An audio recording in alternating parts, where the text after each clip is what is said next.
Welcome back to the City to Adventure YouTube channel. I'm Eric, and in today's video, we are going to be continuing our little series of the beginner's kind of fishing guide deal. As you can see in the title, today's video is going to be how to catch fish for beginners.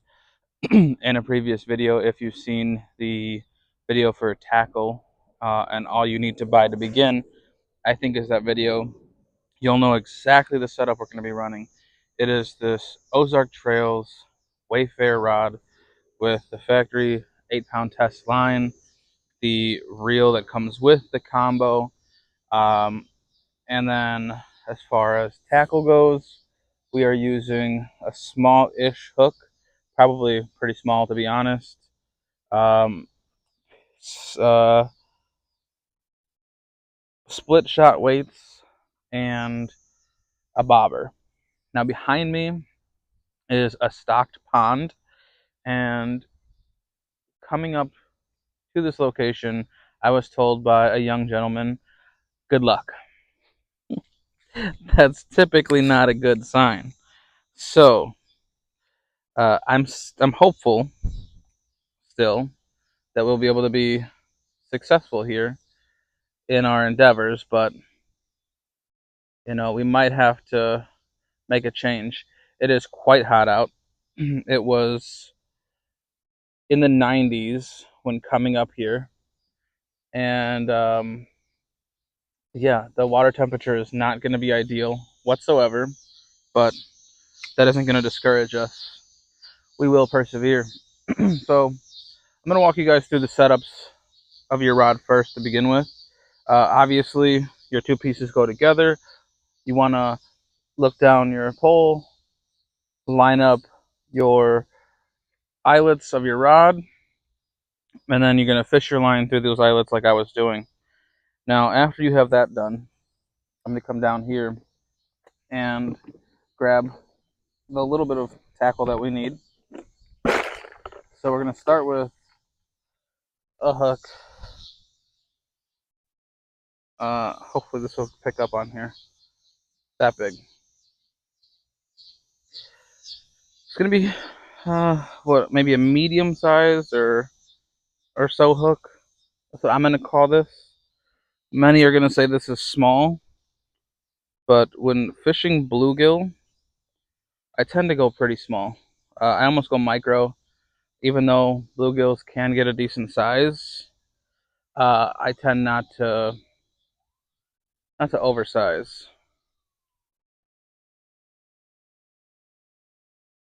Now I'm doing a simple fisherman's knot to secure this, and if you don't know how to tie that knot, I do have a video in this series um, that you can reference. It is titled something along the lines of the easiest and only knot you need to learn to start fishing, or that you need to know for fishing, something along those lines. And that is exactly how I am tying on this hook. Like every other time you tie anything on, especially a hook, you want to cut your tag end. I've gone over this, I believe, before. You want to take only so much of your line away, and then cut it so your tag end is shorter. And then the excess line in the tackle box. Alright, now we're done with the knife. And the video's over.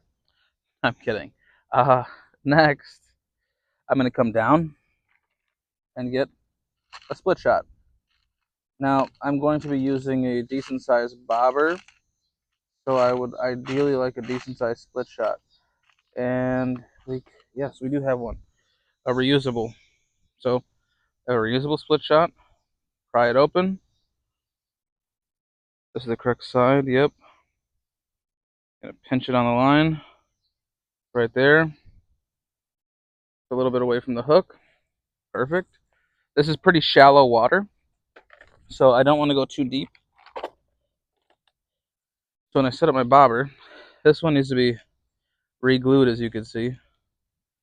So that's going to be a little DIY that I got to knock out. Simple enough. Literally adding glue here, slipping it up, letting it set. That's it. But it still functions. I think we're going to go about that. What is that? 6 inches ish.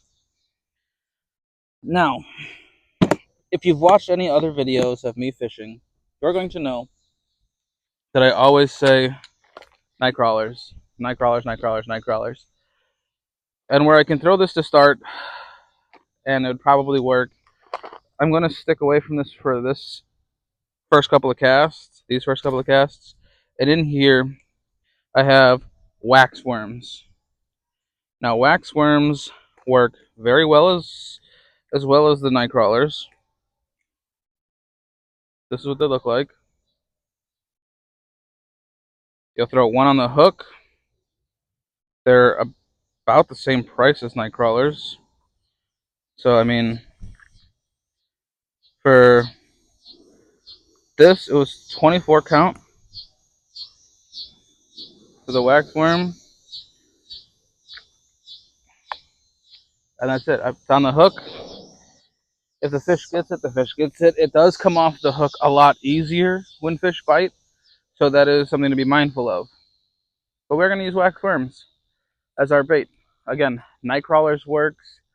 A chunk of hot dog on here will work. Slim Jim, if that's all you have.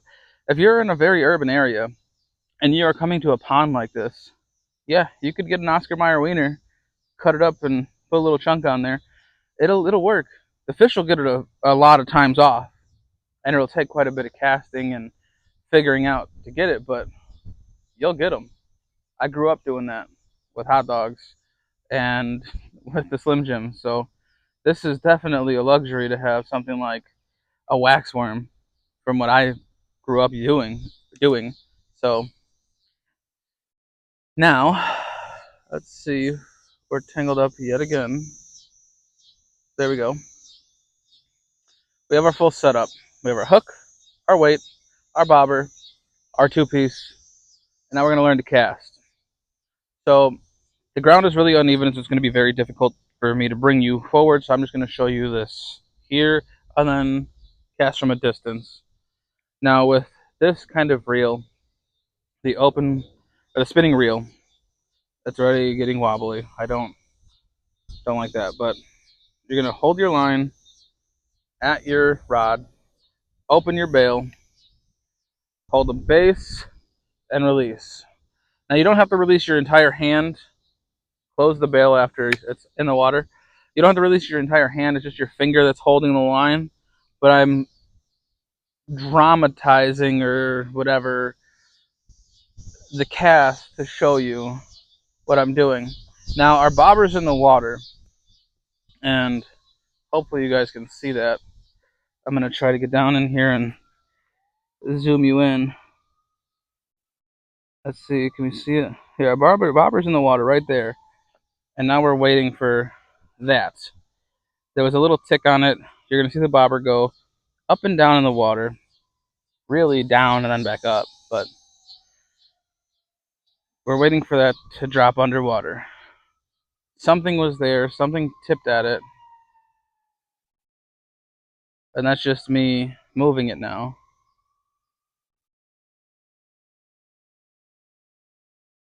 But this is the game for fishing. Especially this style of fishing, really. It's the waiting game. You sit, you wait, and when it goes under, you need to be ready.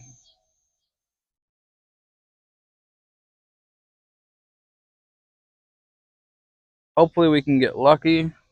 Like I said, it's very hot. So this could take a while. I do have a risky alternative to this, but I don't know that I want to be risky.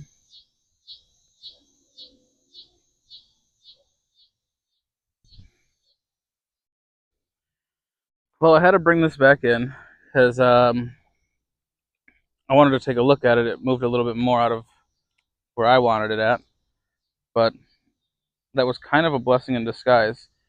So I'm going to try to get us zoomed in here again. that little, okay, that's, there we go. We're right there.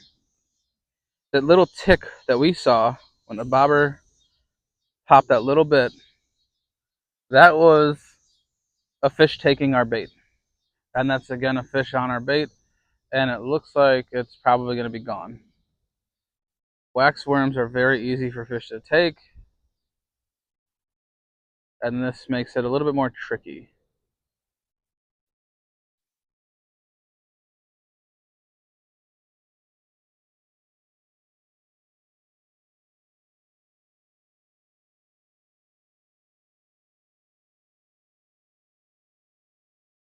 And just like that, it's gone again.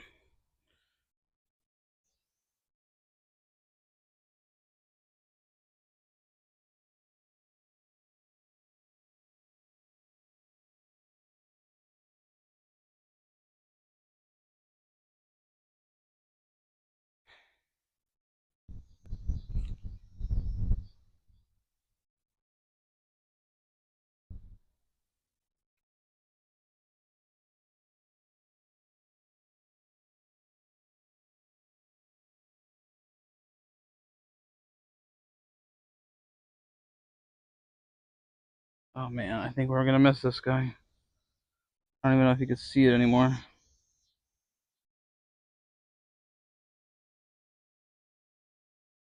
So this is going to be my last time throwing this wax worm on this hook.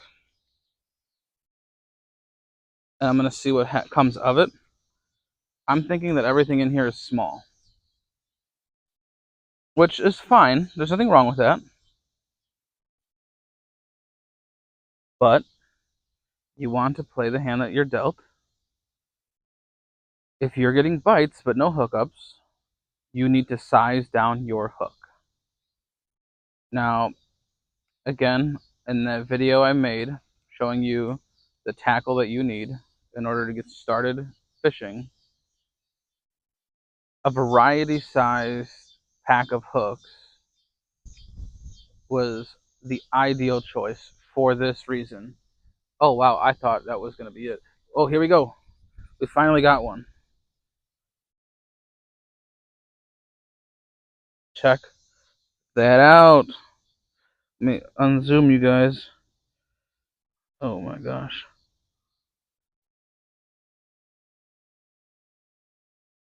We caught our fish. We're catching fish. I figured it was going to be a bluegill right on the side of the mouth. But this is what I'm talking about here, right? If you guys can see the hook and his mouth. His mouth is barely big enough to get this hook. Now look, the ideal way to touch these fish, grab the hook. This is a little sketch to grab the hook, but demonstration purposes. Both sides, where the blue on his gill is, on both sides you want to grab. Make it kind of quick because they could start flipping out. Pull your hook out. I try to be gentle as much as I can. I am using a barbed hook, so being gentle is a bit difficult. This guy's been caught a couple of times. Oh yeah, but there we go. Nice little bluegill.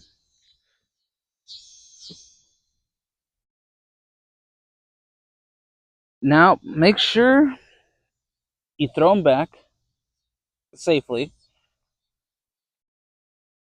Little splish splash. He was taking the bath. Da-da-da-dum. Anyone old enough to? Probably not. That's okay. But there it is. On a very inexpensive setup. Like I said, we have the videos out. Go check them out. This simple setup that I'm using is under $30 for everything. And I just caught a fish on this. And you can too. It's not very difficult. The learning curve is there, sure, but it's so easy, guys. I'm telling you. If you don't know how to do it, rewatch the video a couple of times. I have the video designated just for the tying on of the hook. You saw me pinch on the split shot. I have the other style bobbers in the videos, and just for the sake of argument, I will go ahead right now and show you how to tie on, or how to attach, sorry, that kind of bobber. So, I will take off this bobber. This is not a big deal. I'm going to show you. So on these, there's a hook on the bottom, and right where my finger was, there's a hook on the top. I always, for whatever reason, do the bottom. Hook up the bottom, set my depth. Let's say I want it there. Now, I'm going to have to undo this line and release it. There we go. Now, I got my depth set for about where I want it. Let's call it there. Hold the bottom, open the top, run your line through it, like so, and let it close. Now, the same exact setup, guys, just a different bobber. I have them, I use them. I'll use it right now even to finish up the day, but it's that easy. That's how you set them up. That's how you cast it. With the bait, with the closed reels, it's very similar to the finger holding of the line, but you're holding the button. And as soon as you release that button, the line's going to go out. Just make sure when you go ahead and cast that your release point is in front of you, not behind you, not above you, pointing at the sky. You want the release point to be pointing at the water. This way the line is directed where you're pointing. You don't want to direct it upwards because that's how you get unnecessary amounts of line out, and it creates issues with trying to hook a fish when you get your bite. Now, if you will excuse me so kindly,